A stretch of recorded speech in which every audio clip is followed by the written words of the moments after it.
All right, today we're going to start a new book for Luigi's bookshelf. This one is the infamous Ted Kaczynski book that Luigi Mangione allegedly wrote about in his Goodreads account. So I want to explain a little bit why we're doing this and why this book series even exists called Luigi Mangione's Bookshelf. So we're trying to understand better the mind behind Luigi Mangione and why, if he did the things that he is alleged to have done, that he would have done them. If it is true, and it seems reasonably certain that Luigi Mangione wrote this Goodreads account of Ted Kaczynski at least, and it seems, in my opinion, reasonably certain that Luigi Mangione also wrote things in his diary, which are now cited by the prosecution in the case against him about Ted Kaczynski.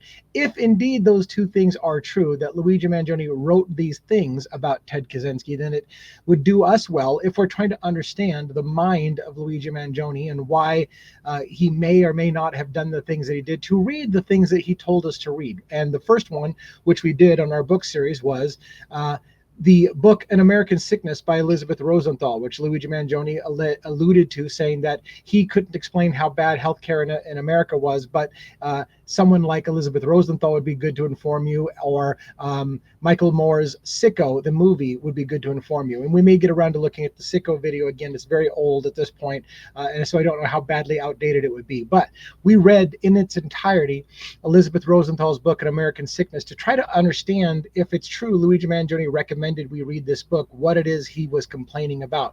We now have a really good idea based on that book just how horrendous the American healthcare system is. And so if that informed Luigi Mangione's decision-making process in New York, and if he indeed was the shooter, keep in mind there's a lot of ifs here, but if Luigi Mangione did those things, this would inform us as to why he did it. And if you care about understanding Luigi Mangione and why he did or didn't do certain things, then we should probably read the things that are attributed to him, including this Goodreads account that we're going to get into now. So I'm going to read Luigi Mangione's Goodreads account to you. We're going to talk a little bit about Ted Kaczynski, and then we're going to start the book series officially on Ted Kaczynski's so-called manifesto that he asked to be published in exchange for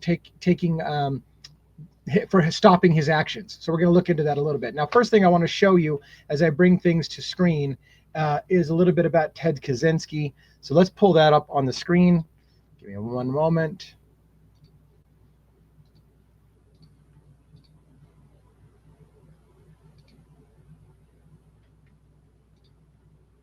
All right.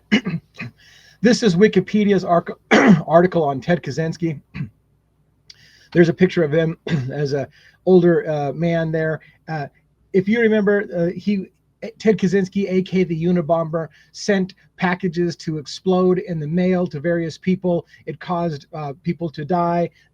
Oddly enough, despite how much everyone seems to know the name of the Unabomber, you can see right here, Ted Kaczynski murdered 3 people and injured 23 others. So relatively small number of people, considering the fact that almost everybody in America knows the name Ted Kaczynski, the Unabomber. 3 people were murdered, 23 others injured.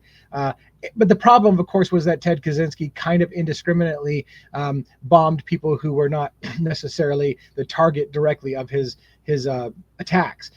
Here you see that he was a mathematician or a mathematics prodigy, but abandoned his academic career in 1969 to pursue a reclusive, primitive lifestyle and lone wolf terrorism campaign to further his political agenda. So he basically he did his acts between 1978 and 1995 in a nationwide mail bombing campaign against people he believed to be advancing modern technology and the destruction of the natural environment.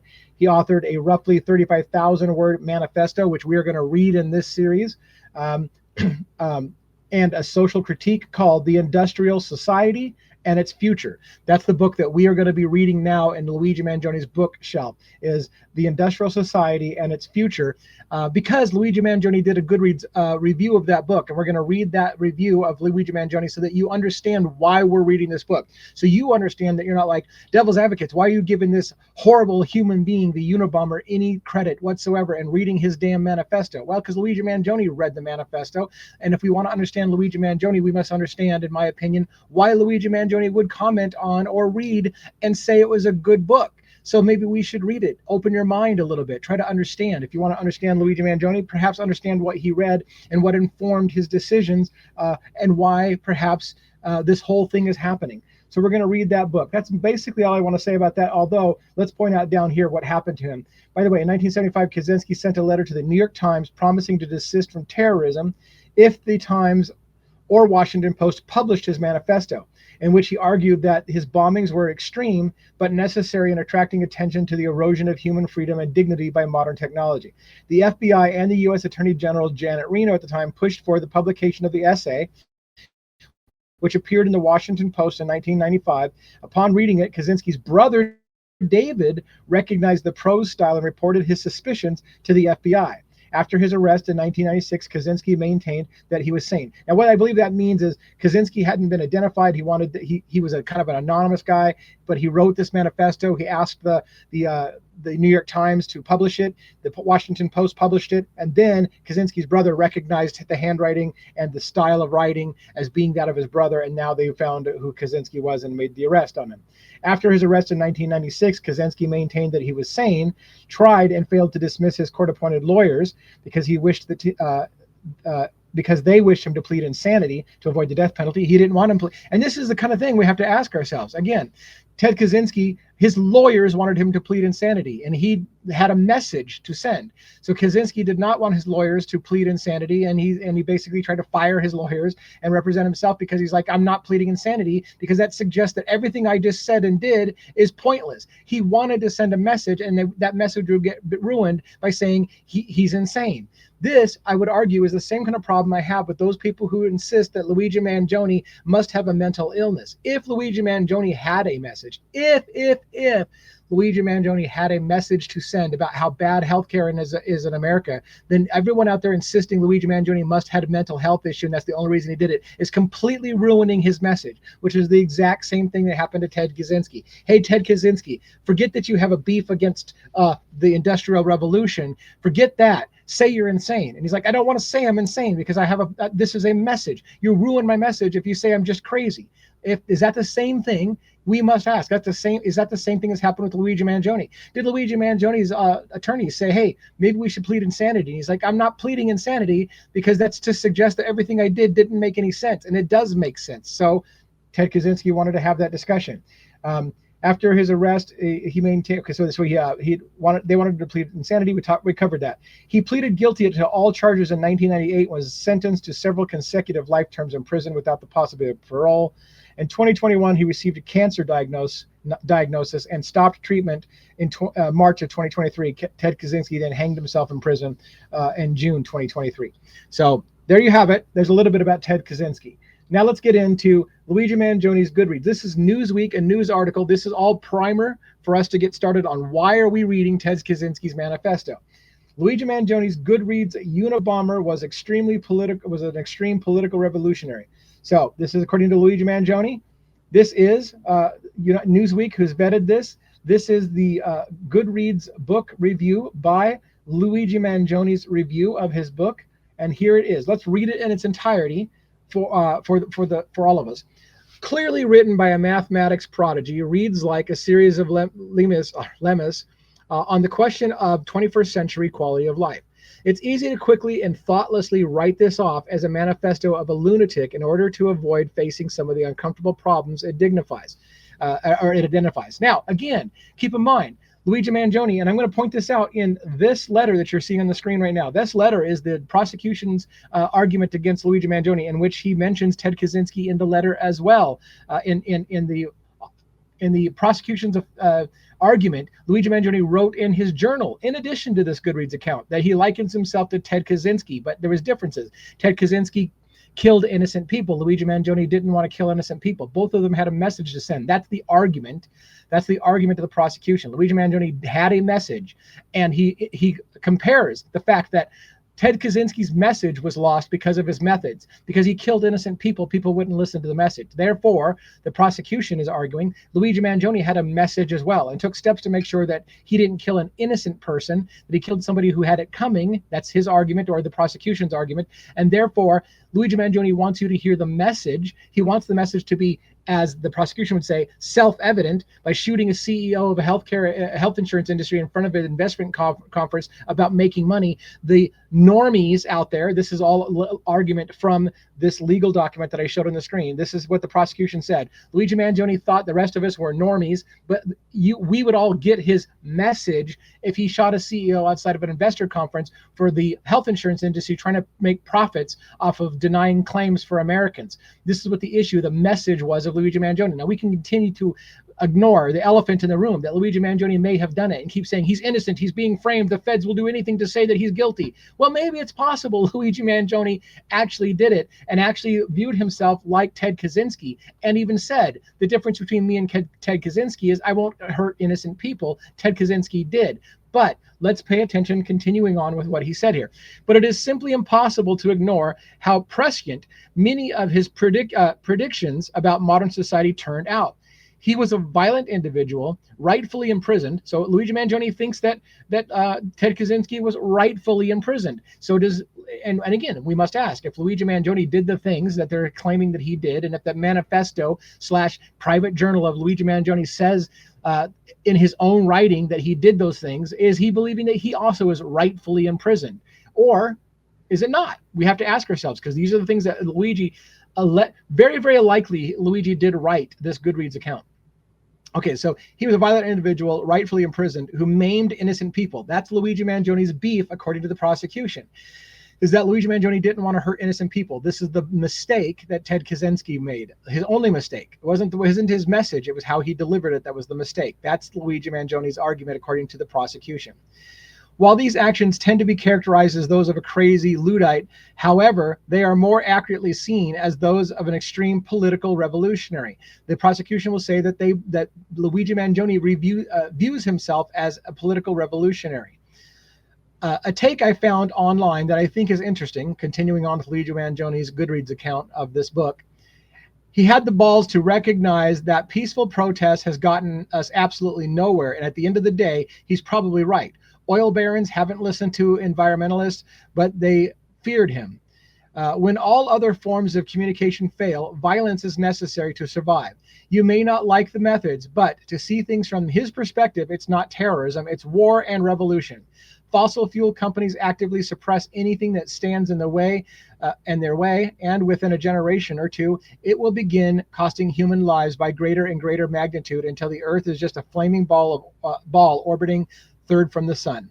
Peaceful protest is outright ignored. Economic protest isn't possible in the current system. So how long until we recognize that violence against those who lead us to such destruction is justified as self-defense?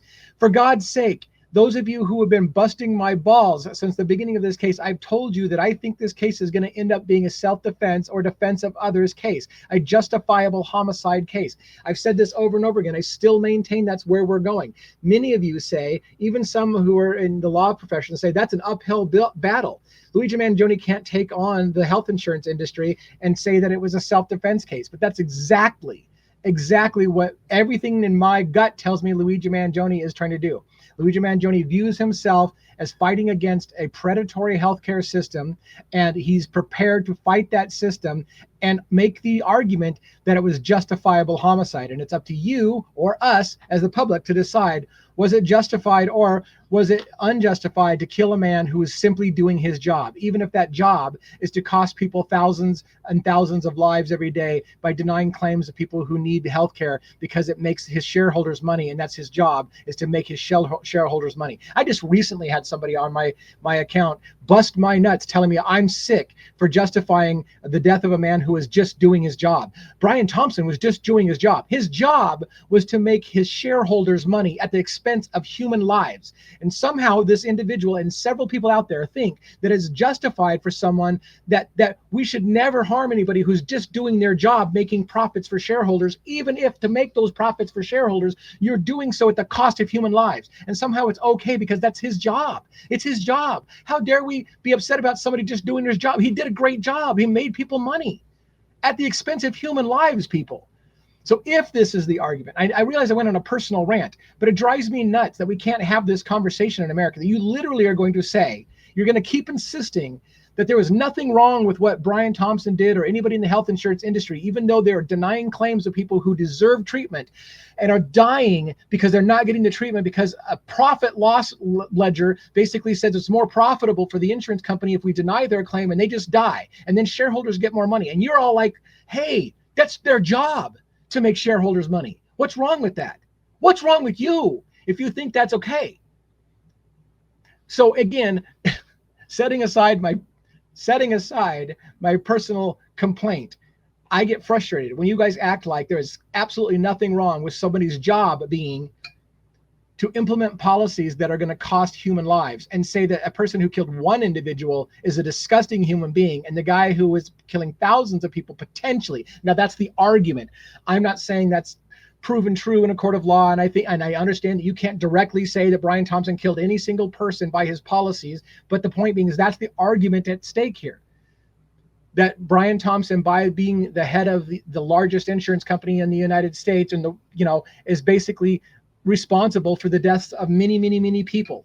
And for people to argue that that person has done nothing wrong because it's behind a desk being made from friggin' some ivory tower, that somehow that means that he's not a bad guy. And the one person who did something about the system is a horrendous human being who should be shamed and disgusted and vile, and anyone who supports him vile. I'm getting through the last two paragraphs. I didn't do well. It's an emotional thing for me. Again, I'm not condoning violence. I have to go on this rant. It's important for you to understand. It's important for YouTube to understand. It's important for everyone to understand, or we're going to get shut down. Because in America, they want to shut us down for having the conversation. I am not condoning violence. I'm not saying that what Luigi Mangione did is correct if he did it. But according to this, Luigi Mangione may have viewed himself as a revolutionary, may have viewed Ted Kaczynski as a revolutionary, may have thought that the message was good, but that the methods of Ted Kaczynski were not good. And so did Luigi Mangione pick to do an act of revolutionary, a revolutionary act to change things in America in a way that he thought was appropriate? We have to ask that question. And so we will read this book with Luigi Mangione's eyes on how he was viewing it, potentially, or as much as we can. Continuing the last couple paragraphs of Luigi Mangione's Goodreads account. These companies don't care about you or your kids or your grandkids. They have zero qualms about burning down the planet for a buck. So why would they have any qualms about burning? Why should we have any qualms about burning them down to survive? So again, this is the motive, people. This is the motive allegedly that the prosecution is putting for why Luigi did what he did if he did it. Luigi Mangione believed that it was okay to burn down a CEO of the health insurance industry, or burn down the entire health insurance industry if possible, because they don't give a fuck about you.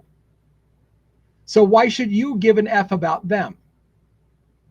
I don't understand why people can't have this conversation. Like, you refuse to accept that that may be what Luigi Mangione was thinking. It's in his own words. I believe almost no one argues that Luigi Mangione wrote this. A lot of people will say, oh, but that's not what he meant. But what if it is what he meant?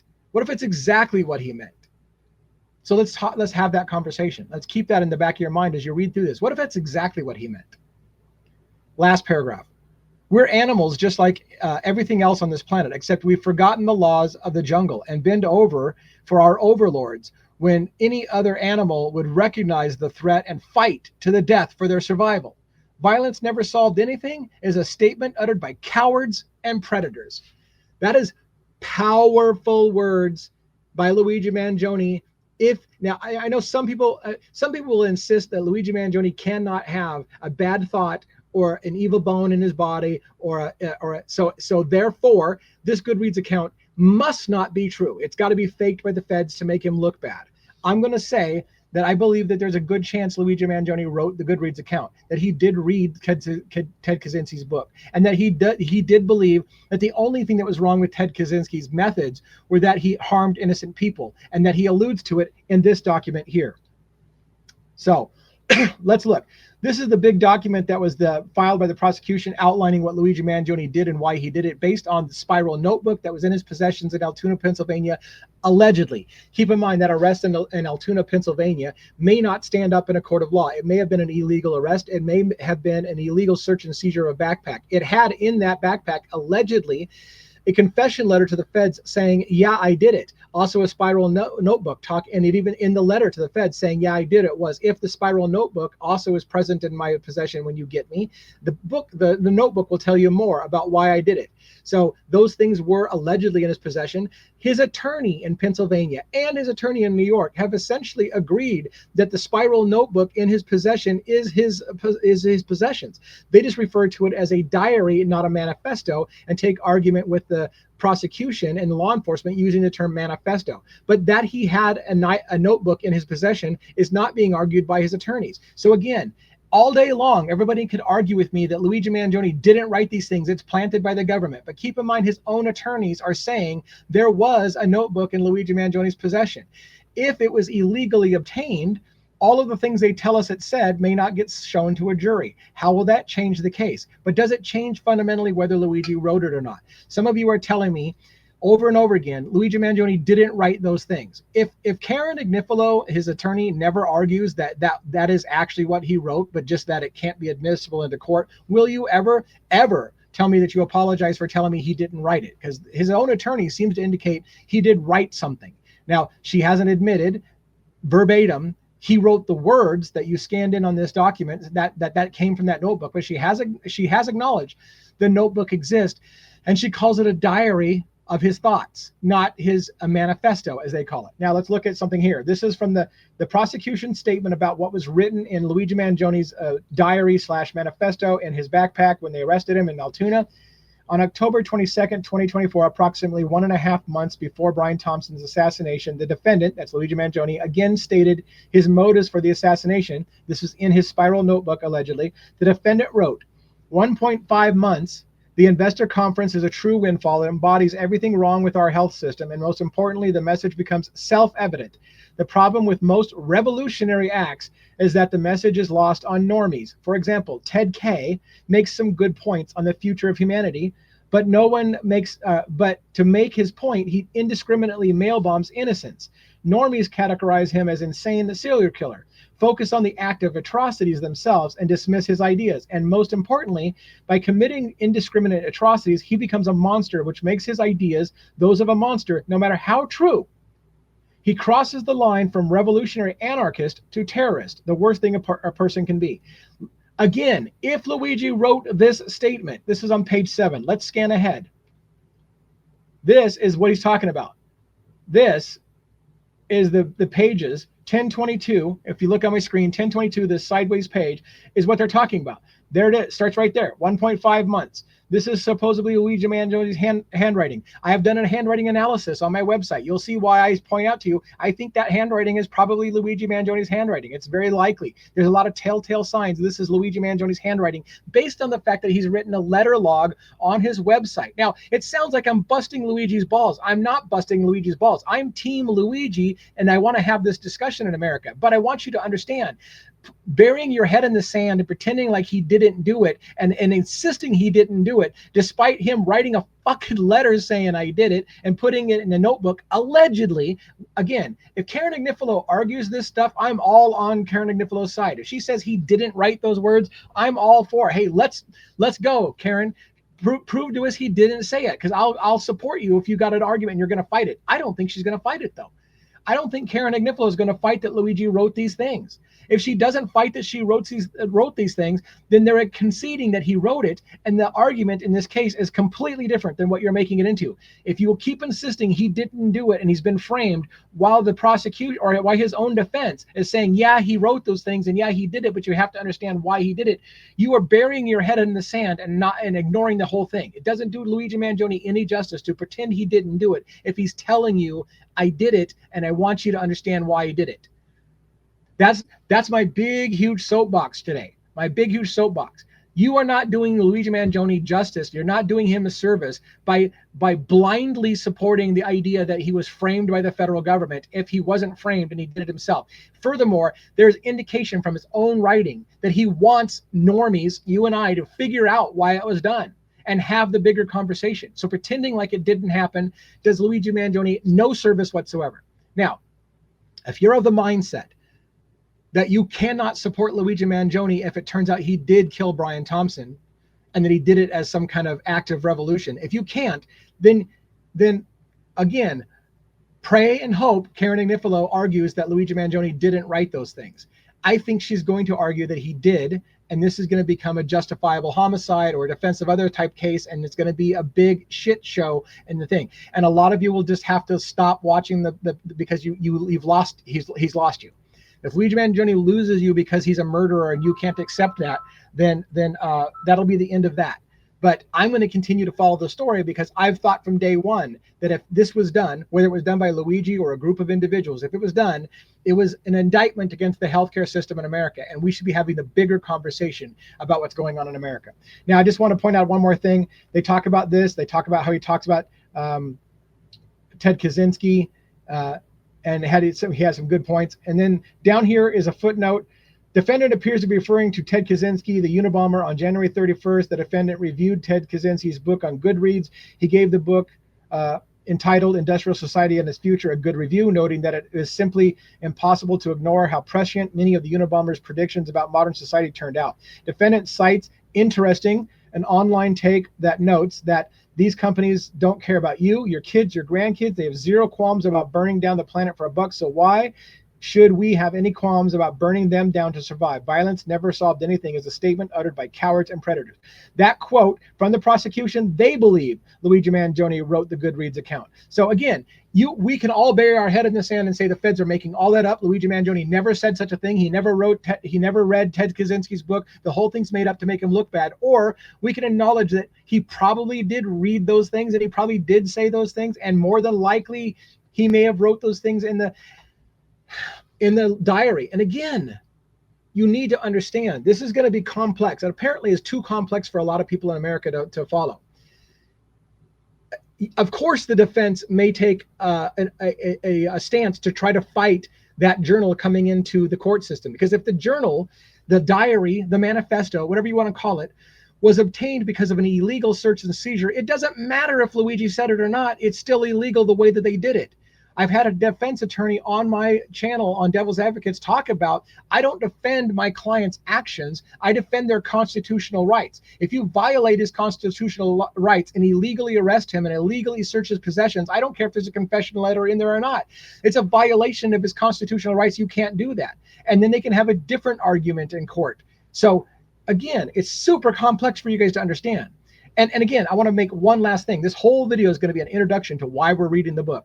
The last thing I'll add on this is the idea of Luigi Mangione. We know he didn't write it because Luigi Mangione said not guilty. So therefore, he said he didn't write the manifesto or the journal. Please, people, understand and use a little bit more understanding about how the legal system works. I try to do my best to educate you on this system and be kind about it. But here's the thing. Every attorney in America is going to tell her client to plead not guilty. So they have a fighting chance to argue every single thing and make sure that the prosecution upholds their end of due process and proving their case in a court of law. That is standard practice in America. You can be guilty of sin and your attorney is still going to advise you to plead not guilty and make the prosecution prove their point. Luigi Mangione claiming that he is not guilty is not saying I didn't write that confession letter. It's not saying I didn't write the journal. It's not saying I didn't write a diary. It's not saying I didn't shoot Brian Thompson. Not guilty means I'm not guilty of something that should be punished. And again, if the argument is that Luigi Mangione believes that it was justified, that it was justifiable homicide or defense of others, and that he saved lives by killing Brian Thompson, if that's his argument, he can clearly say, not guilty, because what I did isn't wrong. It doesn't mean I didn't pull the trigger. Not guilty doesn't mean I didn't write a confession letter. Not guilty doesn't mean I didn't write the manifesto or the diary. Not guilty just is a legal stance that says you must prove it in a court of law. And those damn dogs are going nuts.